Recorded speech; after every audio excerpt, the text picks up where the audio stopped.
te adorar, te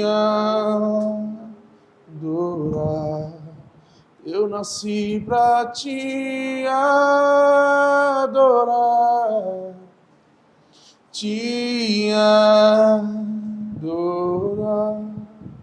e dizer que eu te amo. Eu te amo. Amém? Então, estamos estudando sobre o livro de Mateus, um resumo de todo o livro de Mateus. E nós finalizamos o último ensino em Mateus capítulo 19, sobre a conversa de Jesus com o jovem rico. O jovem rico, ele fez uma pergunta a Jesus: mestre, ou bom mestre, o que farei para ter a vida eterna? E Jesus respondeu que para ele entrar na vida, ele deveria guardar os mandamentos. Quando aquele jovem perguntou quais, Jesus respondeu alguns mandamentos da lei, como não matarás, não adulterarás, não furtarás, não darás falso testemunho e honra teu pai e tua mãe. Amarás o próximo como a ti mesmo. E o jovem falou que já tinha observado todos aqueles mandamentos desde a sua pequenez. Então Jesus falou: mas se você quer ser perfeito, então agora venda tudo que você tem e dê para os pobres. E aquele jovem então se entristeceu profundamente, porque ele era muito rico e tinha muitas propriedades e não queria se desfazer de todos os seus bens para dar para os pobres e então seguir Jesus.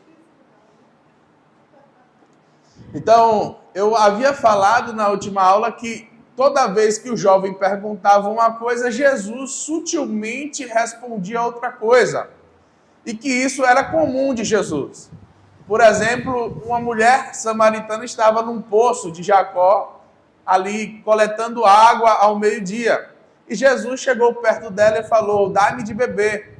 E ela se assustou, porque homens judeus não falam com mulheres, ainda mais se elas estiverem sozinhas. E ainda mais entre judeus e samaritanos, pois eles não se falam entre si.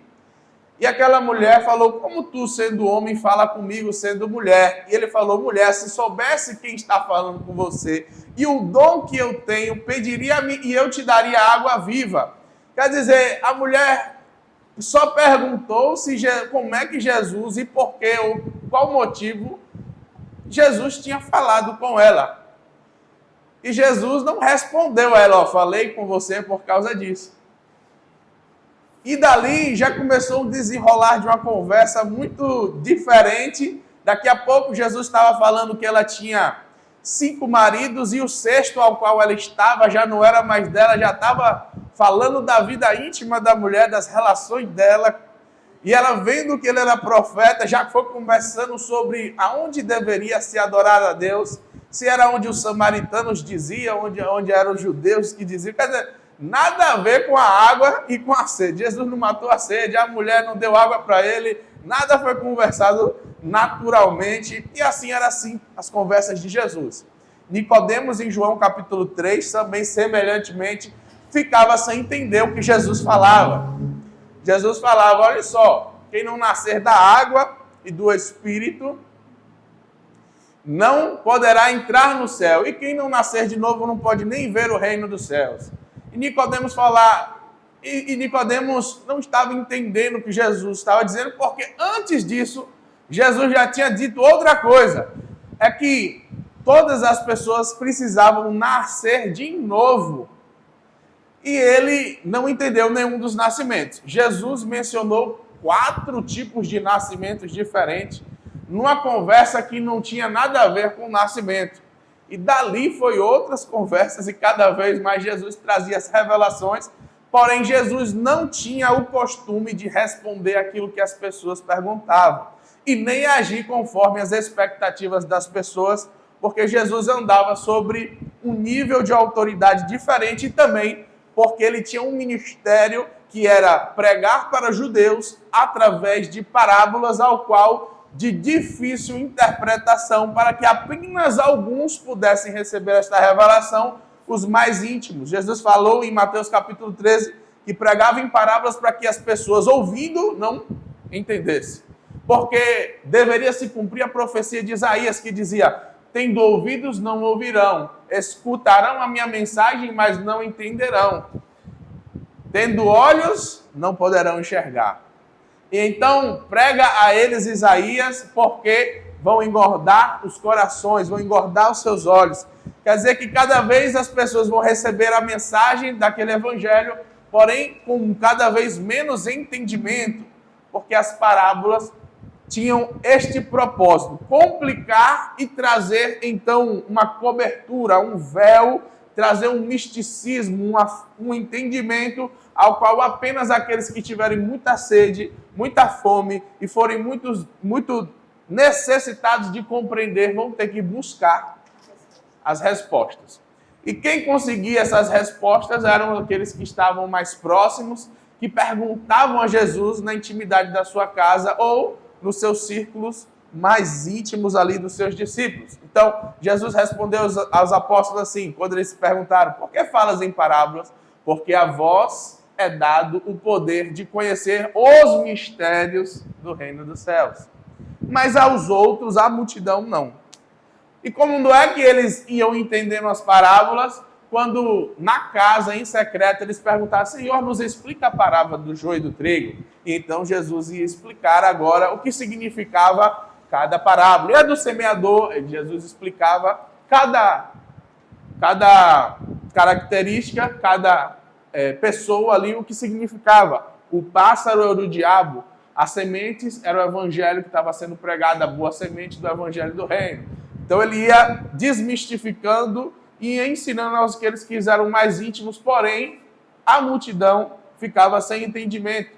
Então, qual é a nossa dificuldade hoje em dia?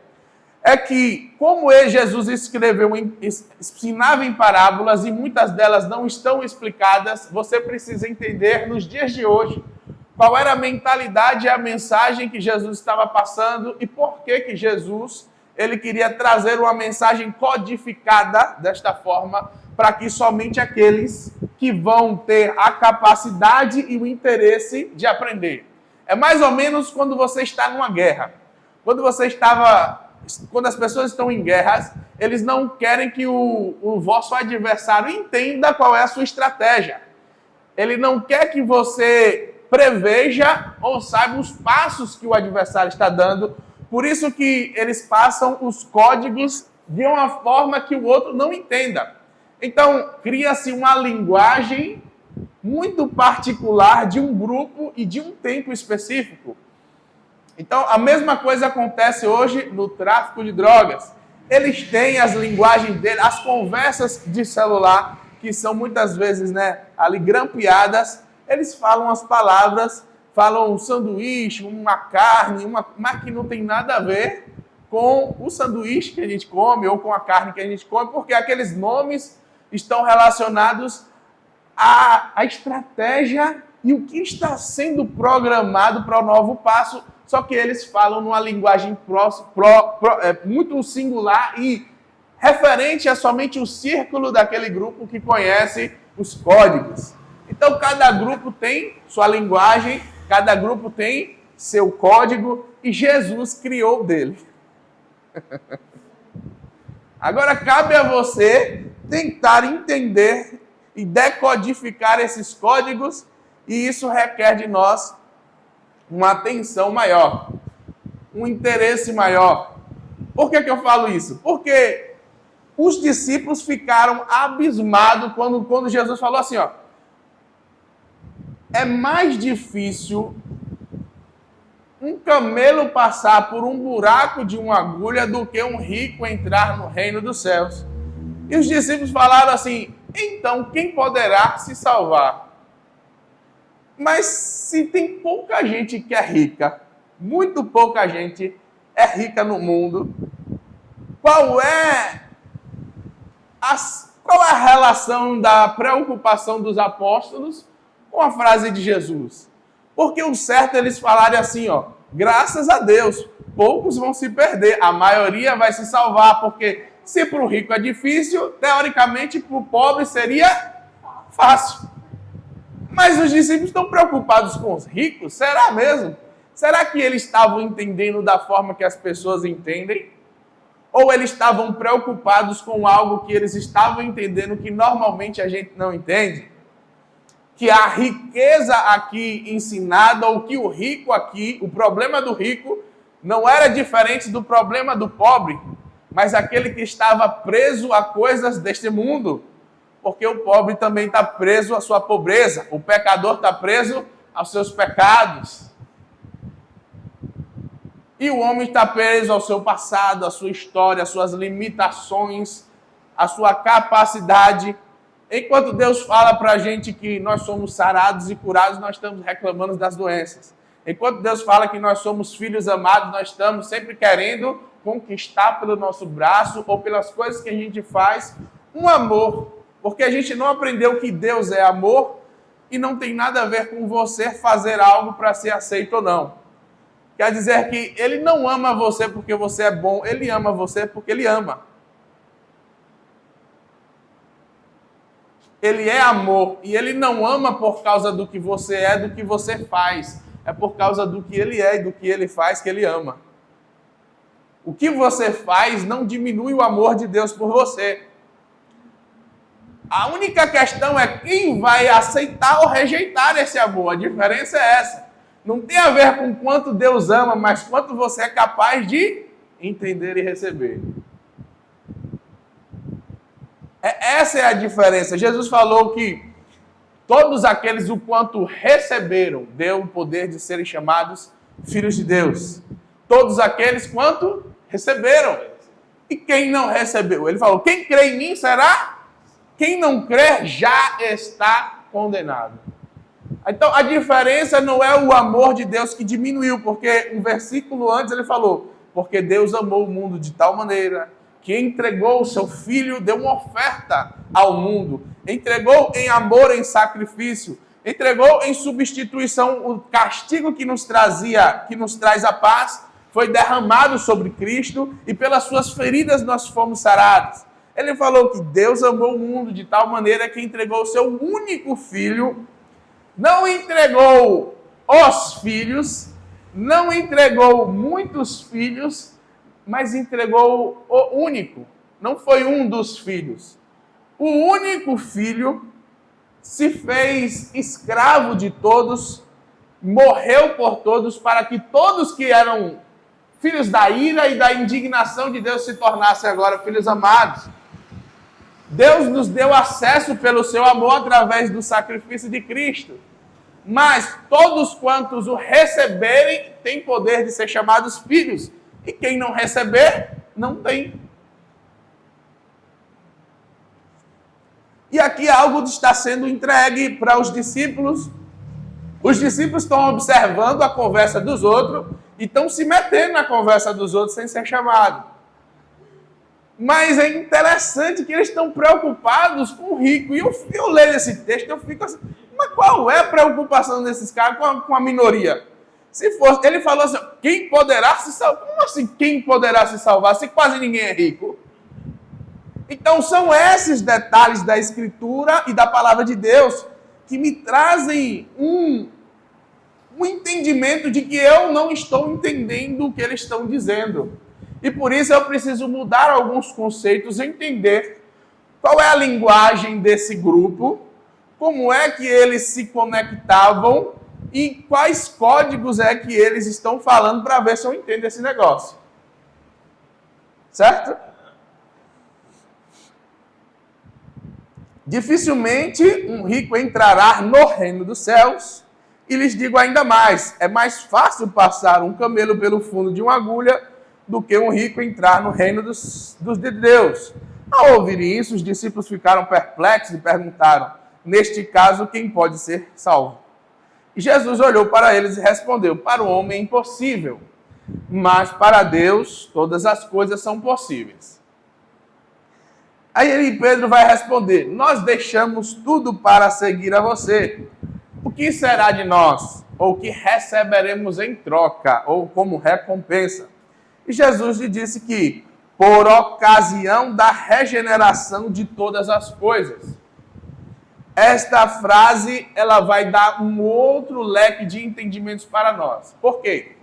Porque há uma ocasião, há um tempo que é chamado por Jesus de restauração ou regeneração de todas as coisas.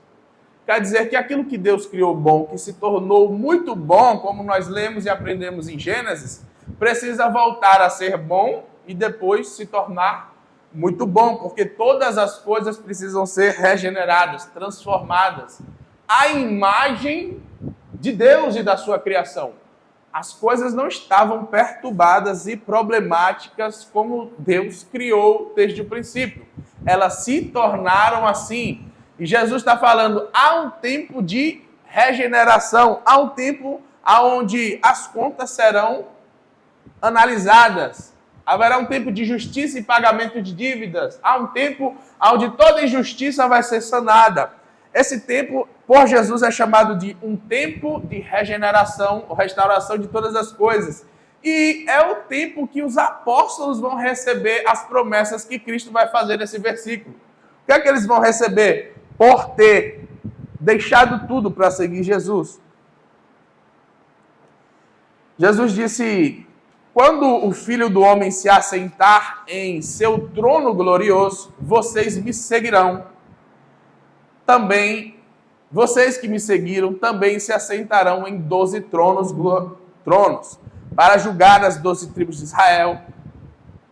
E todos os que tiverem deixado casas, irmãos, irmãs, pai, mãe, filhos ou campos por minha casa receberão 100 vezes mais e herdarão a vida eterna. Contudo, muitos primeiros serão últimos e muitos últimos serão os primeiros. Sobre que tempo Jesus está falando aqui? Sobre um tempo onde ele vai estar sentado em um trono glorioso, aonde as tribos da terra virão para ser julgadas pelos próprios discípulos. Os apóstolos se tornarão juízes das 12 tribos de Israel. E eles vão receber 100 vezes mais daquilo que eles estão agora perdendo. É um bom investimento ou não é? Receber 100 vezes mais do que aquilo que você estava perdendo durante um período. É ou não é? Certo? Então, essa promessa de Jesus está relacionada a uma parábola que a gente vai ler futuramente, que é sempre que Jesus fala sobre assentar no trono, sobre receber glória, ouvir com os santos anjos de Deus, está relacionado a um período da segunda vinda de Jesus. Este período é um período onde ele vai inaugurar um tempo de regeneração que durará cerca de 1000 anos. Lembra que eu falei para vocês em Gênesis que quando Deus criou o homem vivia quase cerca de 1000 anos. Matusalém viveu um pouco mais de 900 e alguma coisa, que é o homem mais velho, né, na Bíblia, que viveu mais. Mas Adão e também os seus descendentes viviam cerca de 800 a 900 anos, que é um período milenar, é um período pós-pecado, é um período depois que o homem pecou, ele passou a viver cerca de 1000 anos. Em Gênesis capítulo 6, Deus barrou esse processo, falando que o homem não viveria mais 1000 anos, cerca de 1000 anos, mas viveria cerca de 120 anos. Essa é a sentença do homem, e o salmista já disse que 80 anos já é enfado e cansaço. Então, o homem foi ao tempo vivendo cada vez menos e cada vez pior o menos que ele está vivendo.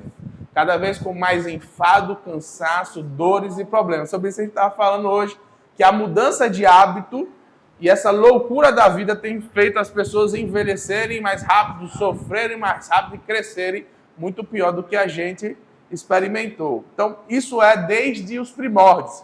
Desde que o homem pecou, ele está gradativamente vivendo pior por causa das consequências de uma vida pecaminosa que vai deixando ele se auto-fulminar, se autodestruir, porque ele quer viver do jeito que ele quer.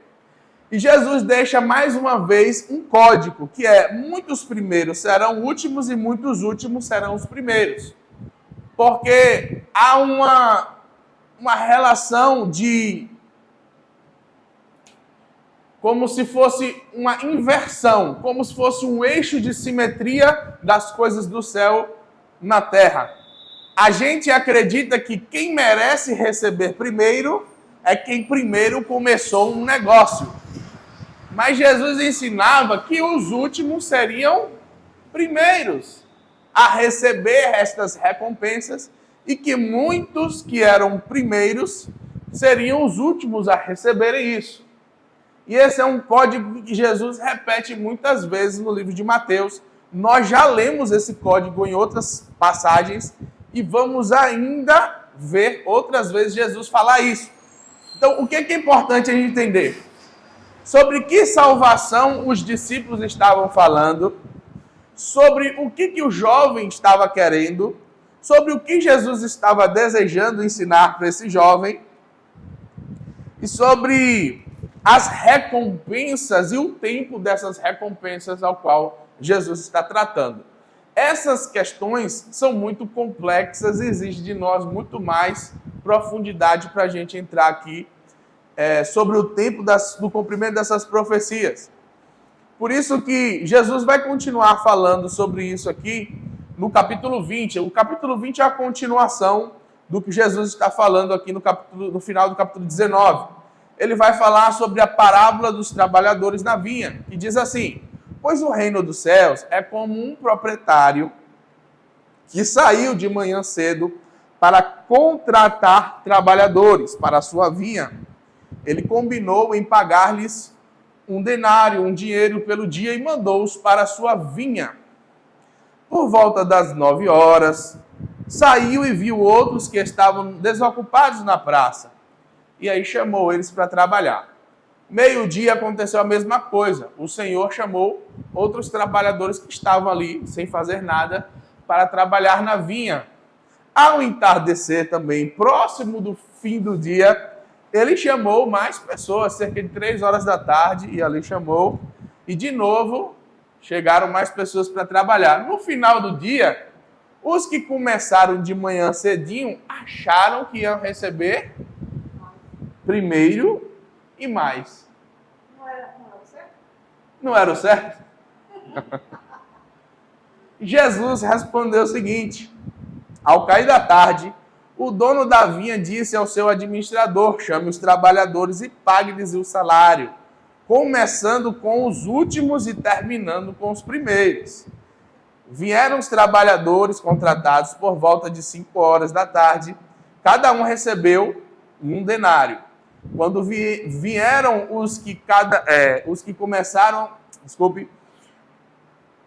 Quando vieram os que tinham sido contratados primeiro, esperavam receber mais, mas cada um deles também recebeu um denário. Quando receberam, estes homens contratados por último trabalharam apenas 1 hora, e o Senhor justo com você. Você não concordou em trabalhar por um denário? Receba o que é seu e vá embora. Eu quero dar ao que foi contratado por último o mesmo que eu lhe dei.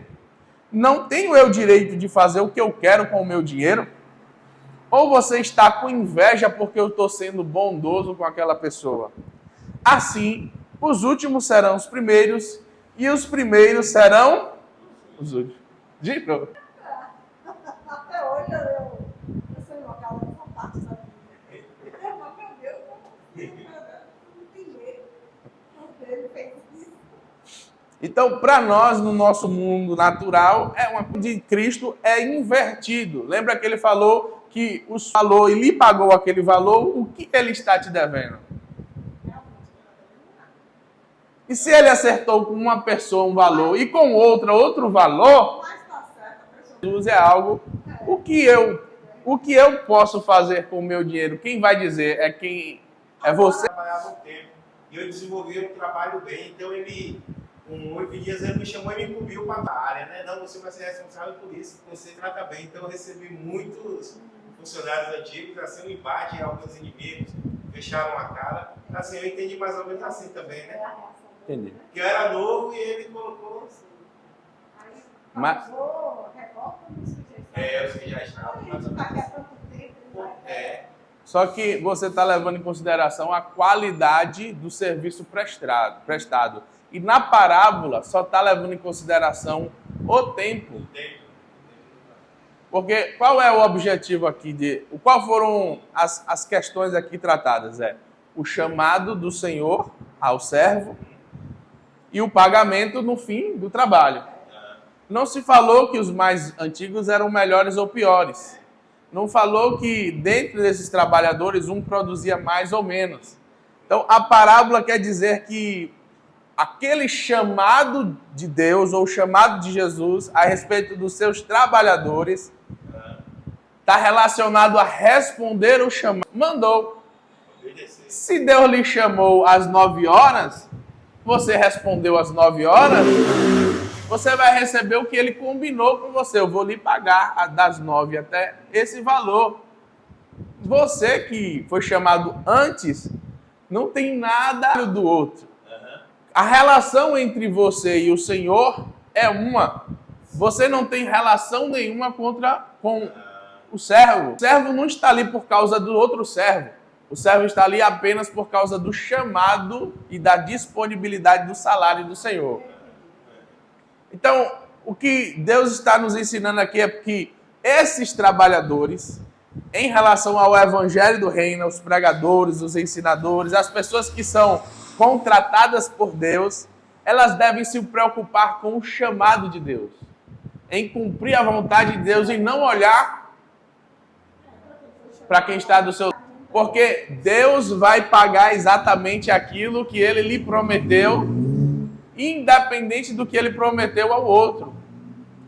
Agora, eu vou fazer uma outra pergunta. Jesus disse em Mateus capítulo 10 que aquele que é chamado para este negócio aqui, para ser mensageiro, ele disse: por causa de meu nome vocês serão odiados por todos e vos perseguirão de cidade em cidade, vos apedrejarão em um local, em outro vão lhe aprisionar, em outro vão lhe espancar e também lhe crucificar, e por causa do meu nome serão odiados por todas as nações.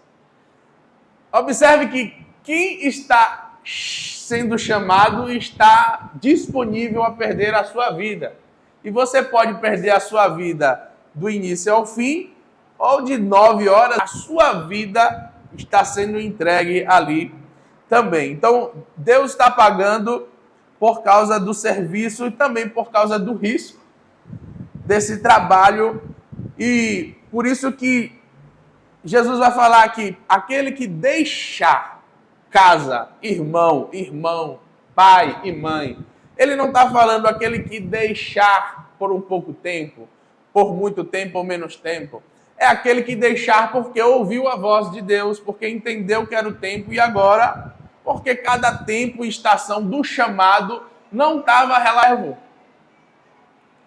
O Senhor ou o servo não achou o Senhor. Quem achou o servo foi o Senhor. E quem chamou para trabalhar, então quer dizer que é uma ação do próprio Senhor para o servo. O servo não estava atrasado. O texto não diz, estando atrasado, o servo chegou 9 horas da manhã. Mais um servo preguiçoso, atrasado, chegou ao meio-dia e estava lá no meio da praça. E teve um pior de todos, o vagabundo dos vagabundos, que estava ali disponível às 3 horas. Não, o texto... Então, é sobre esses princípios que Jesus está ensinando ali. E desses princípios de perder, Jesus vai falar sobre a sua morte e ressurreição. E já é a 3ª vez que Jesus vai falar sobre isso. Porque ele falou em Mateus 16, falou em Mateus 18 e vai repetir agora em Mateus capítulo 20, dizendo assim: enquanto eu estava subindo para Jerusalém, Jesus chamou em particular os 12 discípulos e lhes disse: estamos subindo para Jerusalém. Menciona Jerusalém, estão subindo, nunca desceram. Certo? Estamos subindo para Jerusalém e o filho será entregue aos chefes dos sacerdotes e aos mestres da lei. Eles o condenarão à morte e o entregarão aos gentios para que zombem dele, açoitem ele e crucifiquem. Ao terceiro dia ele ressuscitará.